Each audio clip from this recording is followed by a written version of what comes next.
I know that you've got some reasonably strong opinions on Zoe and all the glucose stuff. What's our opinions on this? Eat less sugar, eat more protein, eat more veg. At the end of the day, that's what it is. Because ultimately, it does come down to calories in versus calories out. It's your kid's birthday and you want a slice of cake, have a slice of cake and manage to fit it in with your calories. Understand that nothing bad's going to happen from that. What's more sustainable? Yeah. What is the most overrated exercise in the gym and the most underrated exercise in the gym? Where do you both see yourselves a year from now in coaching and personal fitness? I still like to run a marathon at some point. Maybe we should do one together. Maybe we should do, you know. We could vlog it. I'll train for a couple of weeks and then I'll just give it a crack. I think I'll be fine. Will I be getting wedding shred? Would you go carnivore for a week? Someone's just said the state of his meals. I'm assuming his is you. I regularly report his stories. I get a lot of shit for that. 8 o'clock in the morning, I'll have fish and a rice cake.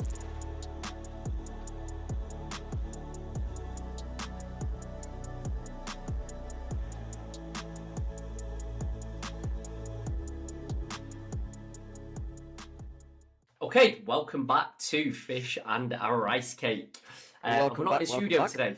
We're not in the studio today, are we? We're not. As you can tell, as if I needed to say that to people. Like, well, saying that, some people might be listening. To be fair, so that's fair. Yeah, there's probably a slight change to the audio, isn't there? It will sound a little bit different, but hopefully it should be fine. It should be fine. You've got a new mic. Have you got the same mic as me? I've got the same one as you. So I actually ordered the exact mics that we use in the podcast studio, like the Rode Procaster sort of mics. Proper mics. And it came without a cable. So I was like, fuck's sake, I'm gonna have to buy a new cable. So I bought a new cable, but then when I attached it, every time I tried using it, because I used it for a couple of check-ins, it just had a buzz in the background, but like quite a noticeable buzz. And my clients on the check-in videos were my clients were messaging me saying, "Oh, there's just so you know, there's like a consistent buzz throughout the background." And I just couldn't figure it out. I spoke to, when we do the podcast, the girl, the videographer. Yeah. I spoke to her and she was like, it should be a cable issue, but sometimes as well, she was like, you need to buy like a separate, it's almost like a separate receiver for the mic to then go into the computer. I was like, do you know what? This is too technical. It's not that important. It's not that important. No. Yeah. I was like, the additional quality that it might be giving me is not worth the pain in the ass that it's causing. So I was like, I sent it back and I was like, I'll just buy what you've got.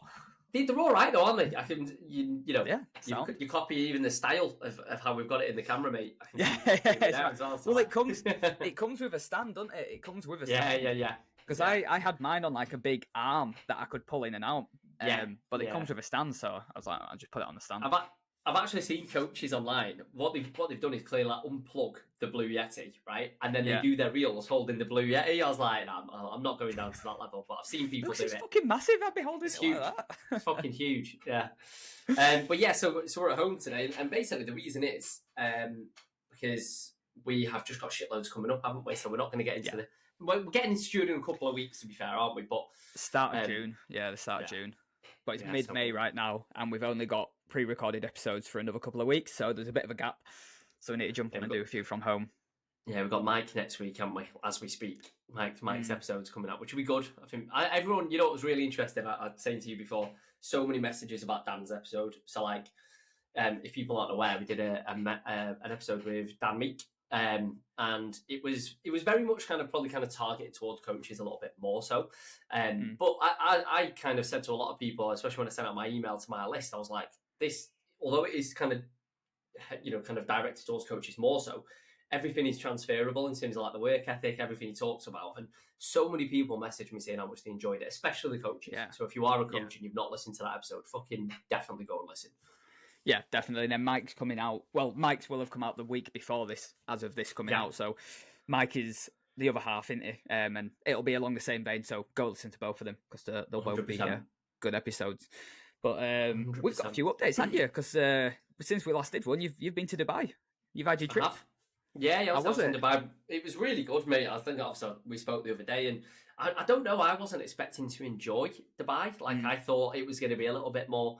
I had this like preconceived conception. I know you should never judge a book by its cover and all that kind of stuff, but I thought it was going to be quite pretentious and this and that, and just not really my scene, But I loved it. Like I absolutely loved it. Everything about it was just class. And don't get me wrong, I reckon if you were looking for that stuff, obviously you'll find it, But and I think a lot of it was helped was the company that we were with. So obviously it was Dan and Mike, who were obviously great, and then all the other coaches there they were just fucking class. Like honestly, every single one of them was class. And considering I'd never don't think I'd ever met any of them in person. Obviously, I've done podcasts with like Rowan and stuff like that. So spoken to a few of them, but I've never met any of them in person. And already I feel, as cheesy as it sounds, like everyone there just becomes your mate instantly. And like I'm talking to them all the time. And hopefully, we'll get out to Dubai again, and it'll be a very similar crowd because it was so good. Honestly, it was so good. Obviously, Paul was there, who was my coach. And although, again, Paul's been on this podcast, like it was good to see him for, in a more social setting and go out for some drinks with him and stuff. It was just mint. Yeah. I loved it. Yeah, it looked class. It looked class. Did you enjoy the quad biking? Quad biking was good. Yeah, there was a lad there. So at the start they give you like the little safety briefing kind of thing, which isn't much, to be fair. No, it's not. It's not. The safety briefing we got was that's go and that's stop. Like, off, basically. Yeah, that was it. But they did say don't roll it over. It's like, okay, well. Nice one, but obviously. So but like it's literally 10 seconds in. Stuart Coyne, who is one of Dan's clients, he's class. He's a really good lad. He lives out in Abu Dhabi actually, and really nice lad.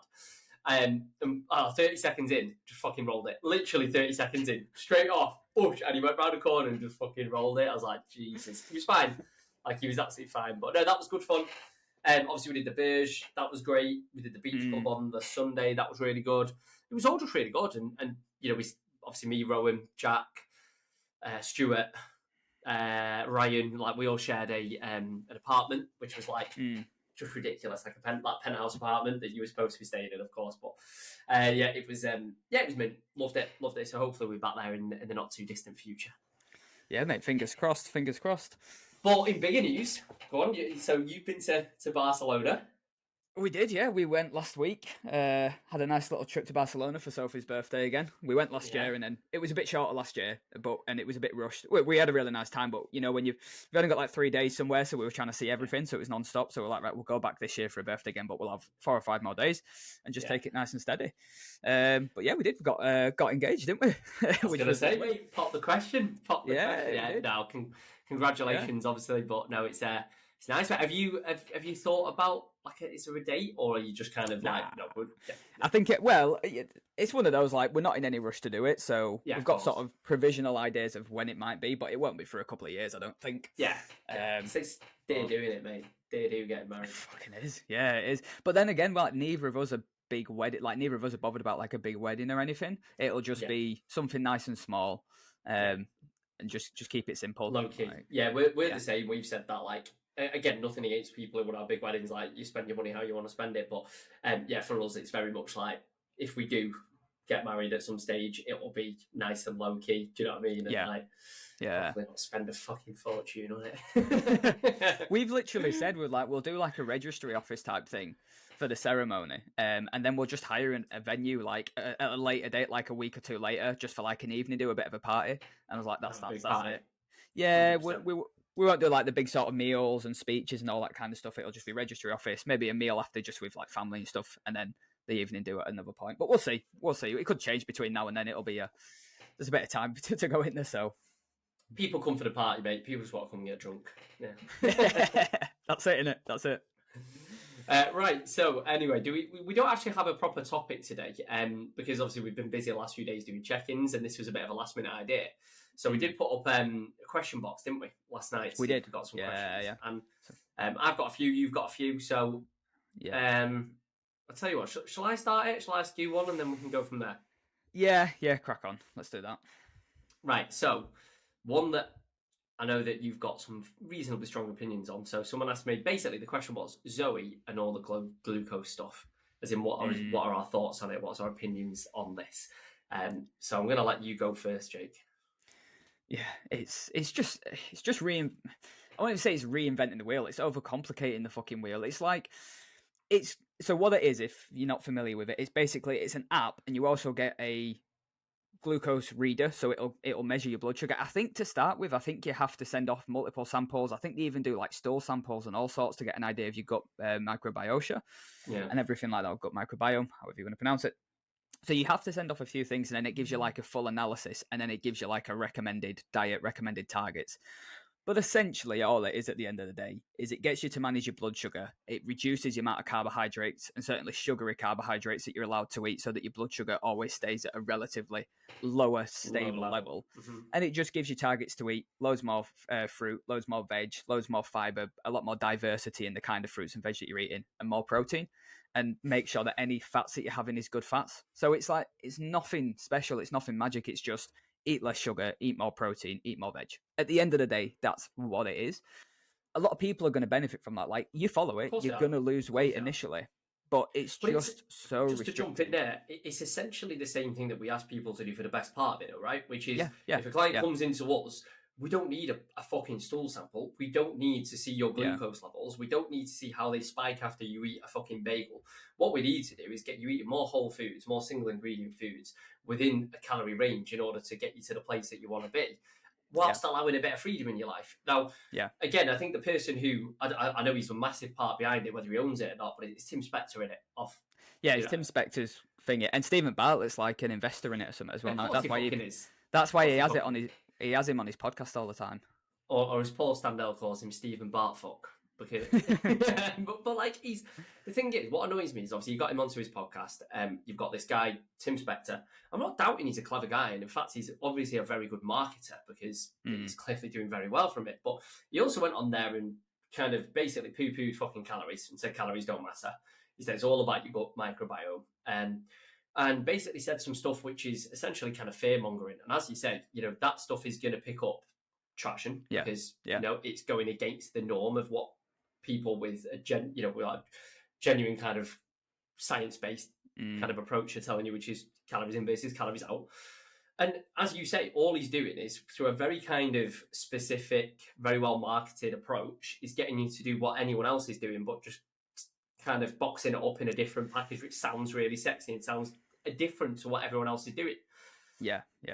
He's like you said, he puts it all down to blood sugar and your gut microbiome. But all that's going to do, like long term, is it's just going to cause people to start, like you said, being fearful of high sugar food. Your body can handle sugary foods. It can deal with your blood sugar going up, unless you are diabetic and you need medication, you need to take insulin. Yeah, obviously, then that's a different matter. But for the normal person, for the average person, you don't need to worry about that shit. Like, you can eat well, as they're sort of suggesting for the most part, but then if you go out and you have a bit of cake or you have something sugary, nothing's going to happen. Like, the world's not going to end. You're not going to instantly gain body fat from it. Of course you're not. And it just frustrates me then, because like you said, you've got people who are potentially tidying up their diet for the vast majority of the time, but then still enjoying themselves a little bit. Whereas I'm assuming with this, if you're taking your glucose after you go out and have a piece of cake for your kid's birthday, like, it's going to spike, and according to those guys, you're going to gain body weight. It's like, come on. So what? So you're just not going to eat that stuff anymore? You're not going to do that? Ridiculous. Yeah. So it's one of those, like, it's the same as everything else. You'll see a result if you follow it. Of course you will, because you'll have to cut out loads of shit that you're probably still eating. But we could sit and look at someone's diet diary and assessment week, and we could probably tell, looking at the photos, looking at the diet diary, whether or not they need to cut the sugar down, or whether or not they're going to have problems with the digestion. Like, you can see it on that 100%. Stuff. You don't need... There's nothing wrong with getting all that tested, but you don't need to, and you don't need to suddenly eliminate all these different kind of things to start fixing it. It's just general tidy-ups, generally easier. Literally is just that, like general tidy-ups. And again, that's why we do the assessment weeks, and we don't just hand out generic kind of plans from the get-go, right? Because we need to see what people are consuming. So that, yes, obviously we say it, because ultimately it does come down to calories in versus calories out, but there's also caveats to that, right? Because we do want you to eat more fiber, we do want you to eat more protein, we do want you eating less processed food. So, like, of course we're advising you to do similar things, but we're also going to say, well, if it's your kid's birthday and you want a slice of cake, have a slice of cake and manage to fit it in with your calories. Understand that nothing bad's going to happen from that. What's more sustainable? Eliminating everything or doing everything in moderation? I would always go with moderation, right? So there you go. I think that's probably our thoughts on it as a general overview. Go on. You got a question, Jake? I had one. Yeah, so I had one, which was, what is, in our opinion, the most overrated exercise in the gym and the most underrated exercise in the gym? Oh, this is a tough one, because I think this answer is always going to be influenced by, like, your bias at the time. I was going to say your bias towards what your current training methods are, how you trained in the past, etc. Yeah, I'm gonna go purely based on me, right, and based on how I probably kind of view things when I was younger. I'm gonna say I think my most overrated, biased towards me now would probably be the bench press. Yeah. Again, Yeah, goal dependent. Again, goal dependent because you've got a power lifter on it. He's going to say something very different, right? He's going to, and that one of their goals is to increase their bench. Again, that's their goal, to get really fucking strong on that. From our goal, from a more composition standpoint, I used to do shits on a bench when actually I could have been putting that effort elsewhere and getting better results. So I'm going to go with bench press. Yeah, I think I tend to agree. And the only other thing I'd say as an alternative isn't necessarily an exercise, but I think the overrated thing is just doing a shit ton of different arm exercises to grow your arms. Yeah. I think that's overrated. I think the best way to do it is just to have 2 or 3 arm exercises that you get a good connection with, that you can perform well and you can train hard with, and just rinse and repeat in those. You don't need to do like 4, 5, 6, 7 different arm variations, curl variations to grow your biceps. Just find 2 exercises, 2 curl variations, 2 tricep push downs extensions that you enjoy, and just hammer them.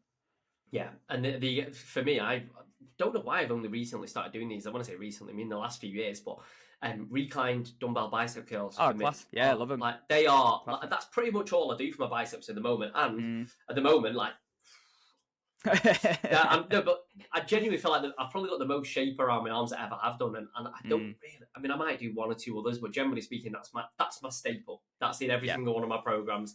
I get the best connection with it. I know that I can control the tempo, etc., really well. I get the lengthened kind of partial, so I quite enjoy that exercise.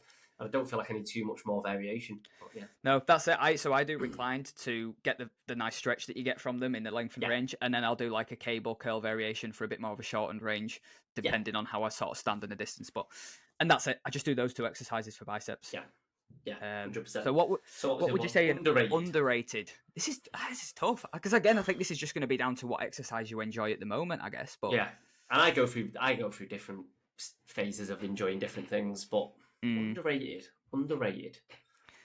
I would probably, off the top of my head, I would throw in just a single arm row or pull variation. Yeah. Not like a cable or anything, can be on a machine, whatever, could be with a dumbbell, but just performing it single arm, I think it does help you get a much better connection and squeeze in your lat than doing them. I'd agree with that. Actually. Yeah, I'd agree with that. I'm a massive fan of a single. My favorite exercise at the moment is a single arm cable row, like bench supported. I just fucking love it. Like the stretch again. I think you get both the lengthened and shortened really well. So yeah, for 100%, especially if you're trying to grow your back, obviously. Outside of that, I'd probably say I'm very much into a hack squat at the moment as well. I very much enjoy a hack squat. Do I think it's underrated? Not particularly. It's just something that I enjoy. But yeah, no, I would agree with you on that front, mate. I would agree with you. Yeah, I guess the most underrated thing in the gym is probably just training hard and simple. I guess because so many people try and do so many different variations, so many different exercises, and get so technical with it. And I've done, and I'm saying this as someone who's done it for a long time. You lose yourself in trying to be so technical. Yeah, you lose yourself in that focusing, like majoring in the minors, like you say. Whereas if you strip it back, the most underrated thing you can do is just training simple and training fucking hard, hitting your basic movements and doing them well. Like 100%, mate. 100%. Like my training program is so basic. Like if I showed it to someone, I'd probably be like, "Aren't you fucking online?" I'm like, "Yeah, but my goals right now are to improve my composition. I'm trying to drop a tiny bit of body fat. A couple of holidays coming up and stuff like that. Nothing crazy. Literally a couple of kilograms is all I need to do to tidy up a bit." And so I've stripped my training back. So like recently, prior to this, I was doing like squats, deadlifts, bench, just because I was after a bit more performance related, just trying to get a bit stronger and just mix it up, right, as we're always trying to do. But right now, I've just gone back to really basic. Like if you look to my training program, it could be given to a beginner, but it works for me. Whilst I'm in this, whilst I'm trying to manage stress and stuff like that inside the gym, getting on things like the flat machine chest press, the leg press, leg extensions, leg curls, like it's hypertrophy focused. It's easy to perform. You can train with the right intensity. Basics work best. Trust me. Yeah, they always will in my eyes. Always will. So yeah, people just massive. And even Paul Sandell talks about that. So like Paul, who is the biomechanics geek, right? Like he loves talking about biomechanics and perfect kind of lines of movement and torque and all this kind of stuff. But he also still says it doesn't matter if all that stuff is perfect if you're not training hard enough. So it all comes down to that. Yeah, massively. Right, so let's move on. I think this is a really good one. So it's a little bit of a different one as well. So where do you both see yourselves a year from now in coaching and personal fitness? Do you want to take the lead, or do you want me to take the lead? So yeah, I suppose more than happy to. So in terms of coaching, probably not a huge amount will be different. Maybe, which is something that's kind of naturally happening at the moment anyway, is we're probably kind of coaching more coaches than we're probably kind of taking on more of that style of client. Yeah, we are already now taking on generally more coaches than not, aren't we? Yeah, so which is cool. Like I'm very much enjoying that. But I'd still say from a coaching perspective, our focus is still going to be very much on that transformation style. Yeah. And I think that's so really that kind of if I'm honest with you, mate, like nothing will probably change from a coaching perspective. I think just the type of client, like I said, because we're working with Dan and Mike as well, and just naturally we tend to be speaking to a lot of coaches, so we're naturally taking on more of those. But nothing will really change. Like, so it'll still be the blitz shoots, it'll still be the summer shoots, it'll still be whatever specific goals our clients, whether the coaches or just normal day-to-day people have. I don't think from a coaching perspective it'll really be that much different a year from now. Yeah, it'll just be more of the same. Much. Yeah. What about personal fitness, mate? Where do you see yourself going? I don't really have any. I've been thinking about this. Like, probably need to set like a bit of a shorter term goal to work towards. But at the minute, all I'm trying to do is get stronger in the gym, and build some muscle. Like, I don't have any goals. I will do another photo shoot, but it probably won't be for another. It definitely won't be for at least another year. It'll probably be more likely not for another couple of years. So I'd like. I like the idea of doing shoots now for like milestone birthdays. So like. Yeah. I'm getting old, mate. Bear in mind, so like I'm fucking 35 in a month's time, which is just fucking ridiculous. Hell. Yeah, I know. Yeah. Sophie asked me last night, and I actually said I thought you were like 33, 34. So I wasn't far off, but I didn't realize it was a month away from 35. Crazy. So like for me, I mean, I'll probably do one before then anyway, but definitely 40. I'll definitely do a photo shoot for. I think it's quite cool. Just to keep you ticking over, and like nice to see those milestones from like when I did my first shoot. Like, 28, 29, going up and like, okay, there was 32, and then like the next one might be 40. Just seeing how your physique has changed and so on and so forth. Chris Alpino does that, and I think it's quite a nice way of doing it. I think it's quite good. I like that, but apart from that, I'm pretty similar. Like before, kind of recently going more into a very small kind of tidy up / fat loss phase.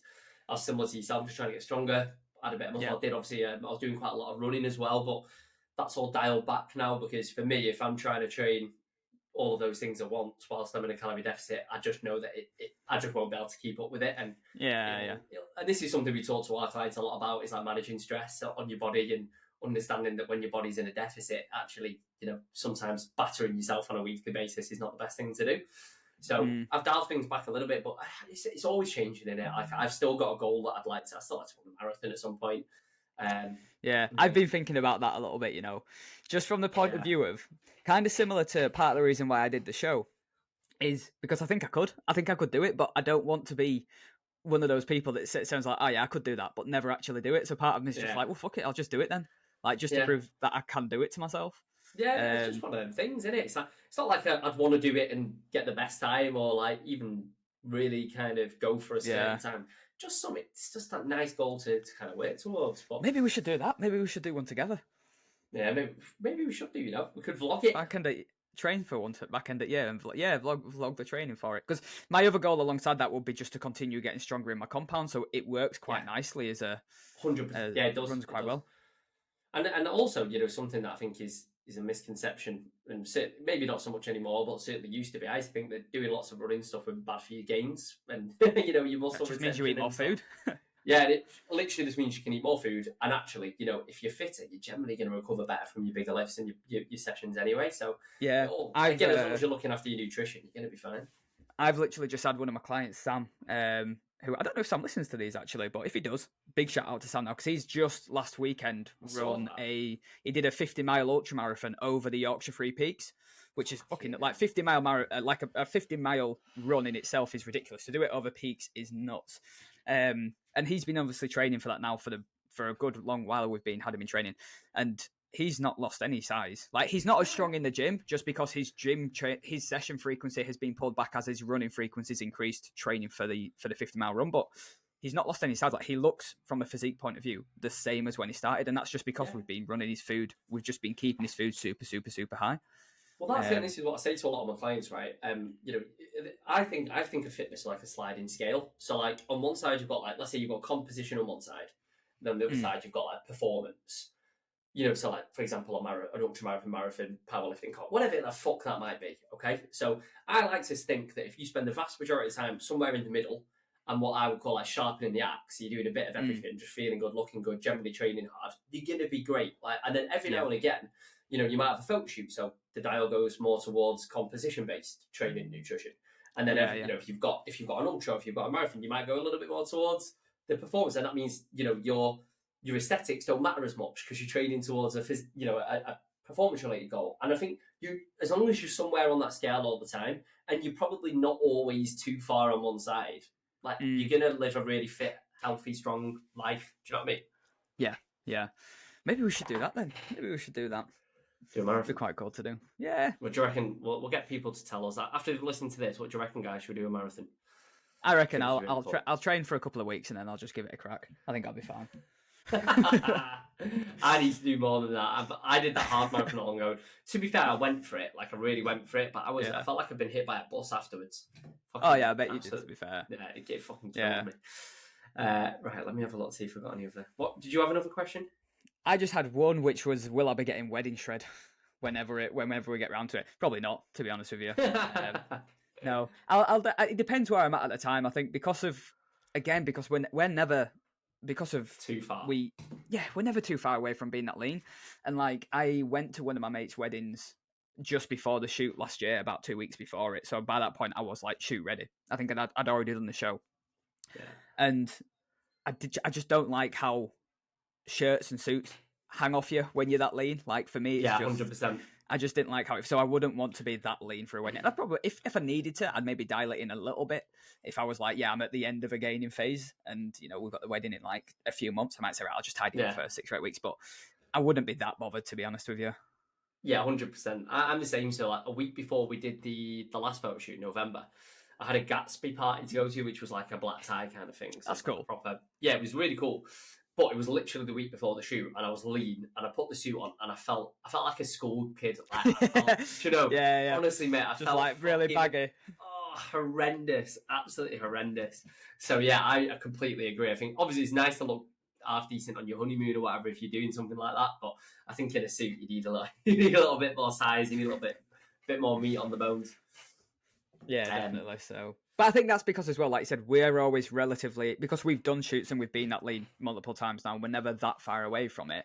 It's not as big of a thing. Like I completely get why, because we have loads of clients that come to us to get in shape for the wedding. Oh, and I completely get why you'd want to do that, especially if you've never been that, like had that physique that you want to have. It makes it makes so much sense.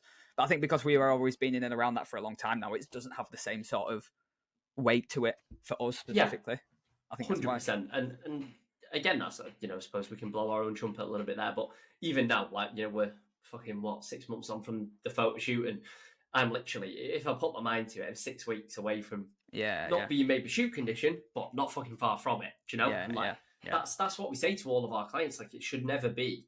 You don't get in shape once. Like, it should always kind of be close to where you want to be. You should never be too far away from it, whatever that looks like. Cool. The rest of my questions aren't that serious, but we'll run through them. We'll run through them for a bit of a laugh. So, would you go carnivore for a week?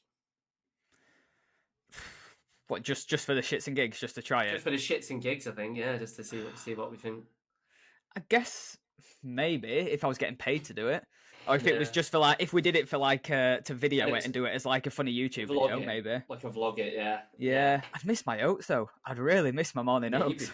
You'd be fucked. You're on like a 10-year spree, aren't you, of not missing a day? I think if you cut me open, I think it'd just be oats that had poured out. I don't think there'd be any blood there anymore. Yeah, I think like you say, I would never do it for myself, going carnivore for a week, but I'd maybe do it for like a YouTube thing or something like that, just to get a bit of content out. Right, what else have I got? So someone's just said the state of his meals, I'm assuming his is you. I regularly report his stories. Yeah, I get a lot. I get a lot of shit for that. And I think that's why you keep putting it up in it. You're baiting the game. No, it literally is. Do you know what made me laugh is when we went to Barcelona, you know, I was putting pictures of like the acai bowls and stuff we were having up, which obviously like we bought them out and they're very nicely presented. They look nice. the majority of the responses I got was not "fucking hell, mate, that looks nice." It was, "Well, it looks better than the shit you normally post, doesn't it?" And it was like, yeah, Hilarious. They're good, those acai bowls, though, aren't they? fucking so nice. Is that how it's pronounced, acai? Because it said Acai, in the shop. acai. Yeah, it Yeah. said that in the shop. That was like, it had like a pronunciation of it, and it looked like it was what you said, and then I just kept saying acai, but acai Yeah. is the correct way. Acai. So when we went to Brazil, so when we travelled years ago, so they are originally from Brazil, like they're a Brazilian thing. That's where they originated, the acai bowl. And like honestly, you couldn't turn a street corner without them being there. They were just, that's what they live on there, and we lived So on them nice, for like 4 or 5 weeks. They're incredible. Yeah. I absolutely love them. And then you know what the funny thing is? Obviously they're healthy, right? Because there's lots of good shit in them. But I imagine they're very calorie dense if you really kind of dug deep. You know what I mean? Like, yeah. especially the ones we were getting. So where we were getting them from, it was acai mixed with banana to make it into like the paste that it was. And I loved it. Like, it's really nice. But I was kind of saying, I don't know what I liked more, whether it was actually the acai or whether it was like the granola, the Nutella, the banana, the chocolate chips that they were putting on top of it that I actually liked more. But I got one that was it was literally acai, coconut flakes, pineapple, and I think it was like a bit of peanut butter. And like, not loads, but that will be very calorific. That whole bowl. There'll be a shit ton of calories in there. I don't care. But there will be. Oh, it's well worth it. Yeah, 100%. You can get acai from like supermarkets. I'm sure you can pick it up, like the berries. You can, but I've heard it's not great. Yeah, I think Louise. I think Louise even messaged me saying that you can get it from supermarkets over probably here. did, because we looked at it for a while. In fact, actually, when we travelled, we even had an idea of coming back and opening an acai place because we loved it that much. Like, I kid you not. Right, what else do we have? Probably not a huge amount because a few of them are fitnessy and we've done a lot of fitness stuff, so we don't need to do too much more. Dale's message just saying Sean Goater, legend. Dale, don't need to say any more than that. Jake probably doesn't even know who Sean Goater is, but yeah, he's not a clue. Not a clue. City legend. And then how long before your flight do you arrive at the airport? That's a good question. I think we're generally about 2 hours, something like that. I think our flight the other morning was 10 to 7, and we were at the airport by about 4:45, something like that. So it's about 2 hours. I always get there. I think I've told you about Louise in the past. Like, she'll be late for her own funeral. But like, she's late for everything. Like, she's never, to the point where all of her family now, if they've got an event that starts at 3, they'll tell us 2 or 1:30 even. Yeah. Know how bad. They just know how bad she is. She's shocking, like absolutely shocking. So for me, I'm very punctual, so I like to be everywhere really. So like, there's a massive clash, and it always causes arguments when we're going somewhere. But yeah, I like to be there early because I like to get in, get through security, have a coffee, chill out. I don't want it to be like rush and straight off the plane. I quite, especially if you go on holiday. I think, especially on the way out. Part of it, innit? It's part of the holiday, innit? Yeah, going to the airport and stuff. So I quite like getting there early. For Dubai, I got there really early, so I did. In fact, I actually booked a lounge because I was like, "Fuck, I'm on my own. I might as well book a lounge." Should have sat in the lounge, chilled out, had breakfast, went did a little bit of work and stuff. It was great. I did it on the way back from Dubai because I was like, "Oh, it's a massive airport, so it's probably going to take a while to get through." So I got there like 3 hours before my flight, and I was literally through security in like 5 minutes, and I was just sat there like, "Right, I've got a lot of time to kill now." Do you know what? I mean, I know you've flown from Manchester before. Manchester Airport is so shit. It's untrue. Oh, it's horrific. It's horrific. Everything's slow. Everything's late. Everything like. Whereas I got to Dubai, it's just like the smoothest thing in the world. Yeah. Do you know what I mean? It's so well organised. Like, even by the time I got to the bag thing, my bag was there. I was like, this is. Do you know what I mean? It was there. I was like, that's insane. And I'd literally got off the plane about 2 minutes before. Whereas. On the way back, and I put it on my stories, I kid you not, I waited for about 2 hours in Manchester for my bag. And there was literally people kicking off with each other because everyone was getting so aggravated. I mean, they were monks, so that's why. But it's just Manchester all over, mate. Shocking. Absolutely shocking. But yeah, so I think I don't think we've got a huge amount else to talk about, mate, apart from the fuck up. We do. We have a physique fuck up, don't we? So it's just a bit of a laugh, this one, to be fair. No, it's on my other. Hang on. So it's I thought he'd been cancelled and he'd disappeared, but apparently not. It's the Liver King. The Liver King. Well, he came out, didn't he? Obviously, because he obviously said he was never on gear, and then obviously it came out that he was taking a fucking absolute ton of gear. Metric fuck ton of gear. Yeah. Yeah, literally. And then he did this whole kind of like redemption story. Then he came out, he was like, it's down to his mental health and this and that, and then which is like, if you're struggling, that's obviously shit. But I think people are very clever. Like they can turn it around very quickly. And yeah. He tried spinning the marketing, but so I'll play. It's just this video that came up, and I'll play it and I'll show you it. What is up, Primals? Liver King here. I'm with my queen, and this is what we're having for our Valentine's dinner on top of the boat deck patio at sunset, right on top of Liver King Lake. I got not one bouquet of hearts, but two. I got some pulled boar meat, wild boar meat down here. I have a whole plate of carbs for the kiddos. I got my king plate, raw liver, raw testicle, raw bone marrow with breakfast, lunch, and dinner because liver is king. If you're not man enough to get all of this stuff for your queen, at least get her a bag of whole feast protein shake. And we're going to finish it all off with the most delicious, low-carb, high-fat, keto-friendly bars on the market, the Liver King bar. This is what Liver King and Liver Queen are having for our Valentine's dinner today. Liver King and... This made me laugh. Like, I've grown up in a butcher's and I've never seen as much offal as that on one fucking table. It's plates of hearts, but ridiculous, man. what made me laugh the most was then at the end of it, he starts pushing his supplements. The keto bars. He's like, if you don't want to eat raw testicles or if you don't want to eat raw liver, I've got some protein powder and some protein bars that you can buy. Which, by the way, you can get 10% off with. It's just fucking hell, ridiculous, mate. And isn't liver, isn't raw, but apparently is allowed. Hopefully people have realised now that he's just kind of full of shit. But I'm sure there was a period of time where people actually were like buying into. There was. I think that was why it was such a not a shock when it came out that it was on loads of game, but I think why there was such a big response to it. It wasn't a shock. But it's so like watching that video now, like he's got literally hearts piled up on a plate and all sorts. Like it is now. If you didn't know that he was being serious and you saw that now, you'd think it was like a spoof character that he was playing a character. Yeah, but he's not. He's still trying to sell that this is the lifestyle. It's like, well, didn't see any of your gear on the table, did we? You're hiding that somewhere else, then, aren't you? Because we know you're taking it.